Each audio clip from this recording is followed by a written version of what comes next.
بہرحال نبی پاک علیہ الصلوۃ والسلام سبحان اللہ صدقے کے فضائل کتنے.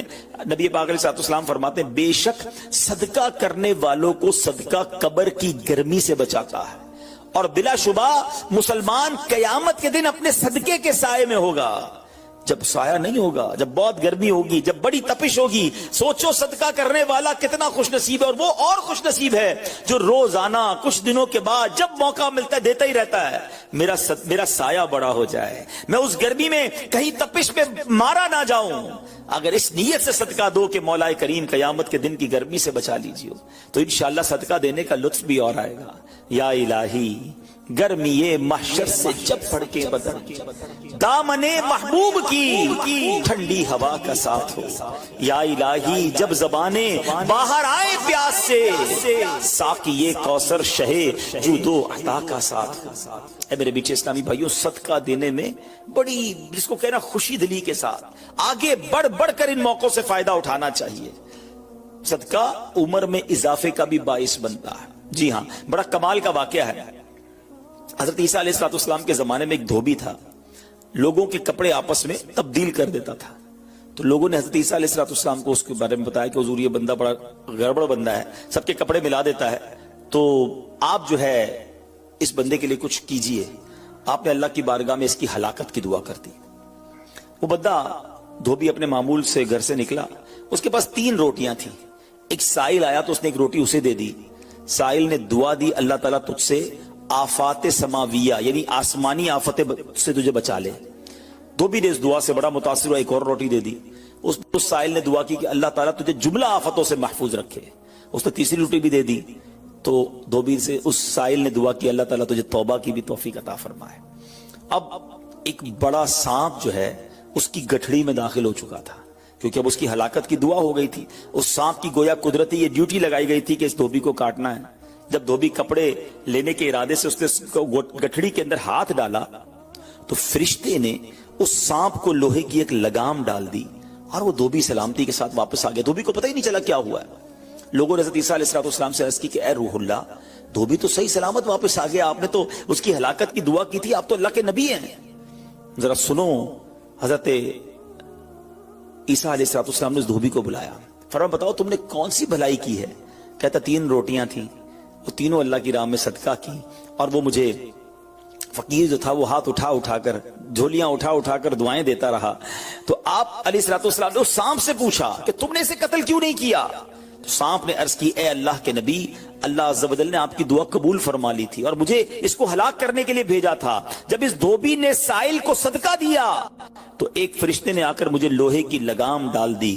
جب لوگوں نے یہ بات سنی، دھوبی نے یہ بات سنی، اسے بڑا تعجب ہوا کہ اتنا گناہگار میں، لوگوں کو اتنی تکلیف پہنچانے والا، صرف ایک نیکی کی اور مجھے آفت سے بچا لیا گیا. اس دھوبی نے توبہ کر لی کیونکہ اس سائل نے توبہ کی بھی دعا کی تھی. تو پتہ یہ چلا آفتوں سے بچنا چاہتے ہیں، مصیبتوں سے بچنا چاہتے ہیں. آج کل تو کرونا وائرس کا زمانہ ہے، بلاؤں کا زمانہ ہے. ارے اس میں تو زیادہ صدقہ دینا چاہیے، اپنے نام کا بھی، بچوں کے نام کا بھی، فیملی کے ہر فرد کے نام پر صدقہ نکالتے رہیں کہ یا اللہ صدقے کی برکت سے ان بلاؤں ان وباؤں سے بچانا. ارے وباؤں سے، بلاؤں سے، آنے والی مصیبتوں سے صدقہ کیسے بچاتا ہے کہ سنیے. ایک شخص سیدنا ابو ہریرہ رضی اللہ تعالیٰ عنہ کی بارگاہ میں حاضر ہوا، کہنے لگا حضور میرا بیٹا سمندری سفر پر گیا ہے، آپ اس کے لیے دعا فرمائیں. آپ رضی اللہ تعالیٰ عنہ نے فرمایا اس کی طرف سے صدقہ دو. سفر پر جایا کرو نا، صدقہ دے کے جایا کرو. بیٹا یا فیملی کا کوئی فرد سفر پر ہے، صدقہ دو کہ خیر سے واپس آ جائے. سیدنا ابو ہریرہ رضی اللہ تعالیٰ عنہ نے فرمایا سمندری سفر پر ہے اس کے لیے صدقہ دو. اس وقت سمندر میں موجیں اٹھ رہی تھیں. یہاں باپ اور حضرت ابو ہریرہ رضی اللہ تعالیٰ عنہ میں گفتگو ہو رہی ہے، عین اسی وقت ادھر سمندر میں موجیں اٹھ رہی تھی، جہاز ڈوبنے کے قریب تھا. ادھر اس کے والد نے اللہ کی راہ میں صدقہ دیا اور وہاں کہنے والے کو کہتے ہوئے سنا گیا اے سواروں تمہارے لیے سلامتی ہے، بے شک اللہ تعالیٰ نے فدیہ قبول فرما لیا. بیٹا سفر سے واپس آیا، اپنے والد کو سارا واقعہ سنایا کہ جہاز موجوں میں تھا، قریب تھا کہ ڈوب جاتا، مگر پھر ایک ندا آئی کہ تمہارے لیے جو صدقہ دیا گیا ہے وہ قبول کر لیا گیا ہے. تو اے میرے بیچ اسلامی بھائیوں، میں نے آپ کو احادیث بھی سنائی ہیں، آپ کو واقعات بھی سنا رہا ہوں کہ صدقہ بلاؤں کو ٹال ٹالتا ہے, صدقہ بیماریوں کو ٹالتا ہے. آپ میں نبی پاک علیہ الصلوۃ والسلام کی زبانی ایک خوبصورت واقعہ آپ کو سناتا ہوں. پیارے آقا علیہ الصلوۃ والسلام نے ہی یہ واقعہ صحابہ کرام کو سنایا. واقعہ کیا ہے؟ میرے آقا فرماتے ایک عورت کے منہ میں لقمہ تھا, کھانا کھا رہی تھی, ہاتھ میں لقمہ اور منہ میں ڈال لیا. اتنے میں دروازے پر ایک سائل آیا. وہ عورت کیسی توکل والی, کیسی صدقہ دینے والی, کتنا اللہ کی راہ میں خرچ کرنے والی تھی کہ وہ لقمہ اس نے منہ سے روکا اور سائل کو دے دیا کہ یہ کھا لے, میں بھوکی ٹھیک ہوں, یہ بیچارہ غریب ہے, دے دیا اسے. چھوٹی سی بات تھی. ایک لقمہ کیا ہوتا ہے؟ کچھ لوگ یہی کہتے ہیں پیسے ہی تھوڑے ہیں جیب میں, 5 10 15 روپے 50 روپے 100 روپے کے صدقے سے کیا ہوگا, میں تو خود غریب ہوں. سنو, ایک ہی لقمہ تھا نا, دیگ نہیں تھی بریانی کی, ایک لقمہ تھا. اور یہ واقعہ سرور کائنات علیہ الصلوۃ والسلام اپنے صحابہ کو سنا رہے ہیں. فرمایا وہ لقمہ اس عورت نے روکا اور فقیر کو دے دیا. اب اس عورت کے کچھ عرصے بعد بچے کی ولادت ہوئی. بچہ تھوڑا سا بڑا ہوا, باہر ماں کے ساتھ چلنے لگا, گھومنے پھرنے لگا. تو باہر گیا تو ایک بھیڑیا آیا, اور بھیڑیا آ کر اس کے بچے کو اس نے منہ سے پکڑا اور بھاگ گیا. ماں پیچھے بھاگ رہی, میرا بیٹا میرا بچہ, اور بھیڑیا آگے بھاگ رہا ہے. اللہ اکبر.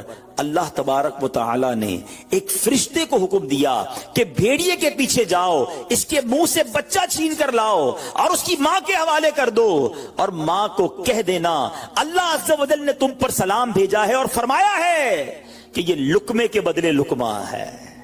بات آئی سمجھ میں؟ اپنا لقمہ جو تم نے میری راہ میں دیا تھا, بھیڑیا کے لقمے سے تمہارے بیٹے کو بچایا ہے تمہارے رب نے. اللہ نے سلام بھیجا ہے. اے میرے میٹھے اسلامی بھائیو, یہ حدیث بتا رہی ہے کہ گناہ نیکی جو تھوڑی سی بھی ہو نا, وہ ضائع نہیں کی جاتی, وہ اللہ کے یہاں محفوظ ہے. جمعے کے خطبے میں ایک حدیث سنتے ہیں, البر لا یبلا والذنب لا ینسا والدیان لا یموت. سن لو, نیکی پرانی نہیں ہوتی, گناہ بھلایا نہیں جاتا, اور فیصلہ کرنے والا جو رب عز و جل ہے اسے موت نہیں آتی ہے. اب ہمیں سوچنا ہے کہ ہم نیکی کر بھی رہے ہیں کہ نہیں, کہ گناہ کر کر کے اپنے اکاؤنٹ کو بھری جا رہے ہیں. یہ چھوٹے چھوٹے صدقے جب جب موقع ملے نا, ماشاءاللہ ہم جمعہ پڑھنے جاتے ہیں, کل بھی جائیں گے.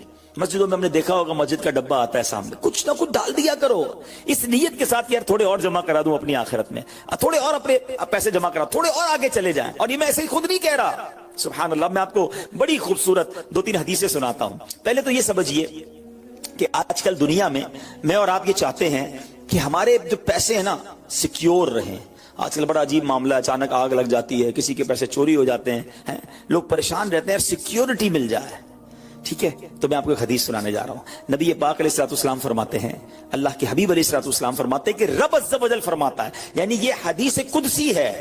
اللہ فرماتا ہے اے ابن آدم, اپنے خزانے میں سے میرے پاس کچھ جمع کر دے, اپنے پیسوں میں سے کچھ پیسے میرے پاس جمع کر دے. میں حدیث کا خلاصہ عرض کر رہا ہوں. نہ جلے گا, نہ ڈوبے گا, نہ چوری کیا جائے گا. سنو کیسی سیکیورٹی ہے. انشورنس آج کل لوگ کراتے ہیں جس میں بعض اوقات حرام انشورنس ہوتی ہے. میں آپ کو سبحان اللہ ایک ایسی گارنٹیڈ مدنی انشورنس بتا رہا ہوں کہ رب فرما رہا ہے, اللہ فرما رہا ہے, اپنا مال میرے پاس جمع کرا دے. نہ جلے گا, نہ ڈوبے گا, نہ چوری ہوگا. اور اللہ فرماتا ہے میں اس وقت تجھے پورا بدلہ دوں گا جب تو اس کا زیادہ ضرورت مند ہوگا. کون سا وقت ہوگا وہ؟ قیامت کا دن, جب بچہ ماں کے پاس جائے گا نا, ماں ایک نیکی دے دے, ماں پھنس گیا ہوں, ایک نیکی چاہیے. ماں اس ایک نیکی میں بھی بیٹے کی مدد نہیں کرے گی. ماں جائے گی اولاد کے پاس کہ بیٹا میرا ایک گناہ لے لو. اولاد کہے گا ماں سے کہ نہیں میں تمہاری مدد نہیں کر سکتا. باپ بیٹے کی ہیلپ نہیں کرے گا. ایسا حال, مگر کون حامی ہوگا؟ اللہ اکبر. میرے اعلیٰ حضرت سے پوچھو, فرماتے ہیں رضا ان کے سوا رضا کوئی حامی نہیں جہاں. کہاں؟ قیامت کے دن کیا ہوگا؟ ان کے سوا رضا کوئی حامی نہیں جہاں. گزرا کرے پسر پہ پدر کو خبر نہ ہو. بیٹے پہ گزرے گی, باپ بھی جواب نہیں دے گا. ذرا تصور کریں, امیجن کریں, قیامت کا دن ہوگا, کسی کا نامہ اعمال تولا جا رہا ہو اور ایک نیکی کی وجہ سے وہ پھنس جائے. گناہ ایک زیادہ ہے, پلڑا بالکل ایک نیکی کی وجہ سے نیچے ہے. کتنا یاد آئے گا کہ کاش تھوڑا اور صدقہ کر دیتا, کاش 2 رکعت نفل پڑھ لیتا. نفل چھوڑ دیتے ہو نا, نفل ہی ہے نا, درود نہیں پڑھتے, ذکر الہی نہیں کرتے, چھوٹی چھوٹی نیکی سمجھ کر چھوڑتے ہو. اگر یہ چھوڑتے وقت خیال آئے نا کہ کہیں ایسا نہ ہو کہ وہی ایک نیکی کم پڑ گئی اور میں